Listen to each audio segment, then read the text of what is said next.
بسم اللہ الرحمن الرحیم۔ السلام علیکم ورحمۃ اللہ وبرکاتہ۔ رمضان کے روزوں کی قبولیت کی علامت۔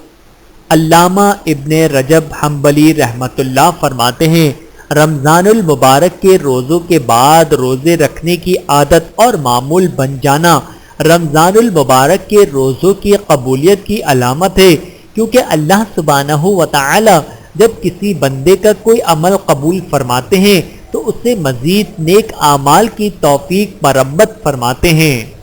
قرآن کریم سننے کی فضیلت۔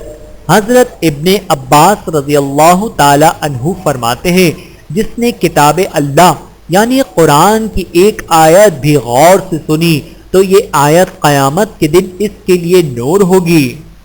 رمضان کریم حقوق کی ادائیگی کا مہینہ۔ ہم میں بہت سے لوگوں کے ذمے کچھ حقوق رہ گئے ہوں گے۔ ان حقوق کا تعلق حقوق اللہ سے بھی ہو سکتا ہے، جیسے روزہ اور نماز کی قضا، زکوٰۃ کی وہ مقدار واجب جو ابھی تک ادا نہ کی ہو وغیرہ، اور ان حقوق کا تعلق حقوق العباد سے بھی ہو سکتا ہے، جیسے کسی کا قرض یا مالی حقوق جو ذمے میں ہو، میراث، ترکہ اور جائیداد کے وہ حصے جو مستحق ورثہ تک نہ پہنچائے ہوں، یا شراکت داری کے کاروبار میں شریک پارٹنر کے مالی حقوق وغیرہ۔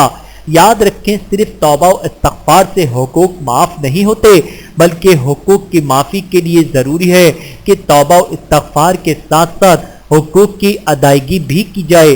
لہذا عزم کیجئے کہ جس کا جو حق بنتا ہے وہ اس تک اسی رمضان المبارک میں پہنچانے کا نظم بنائیں گے انشاءاللہ۔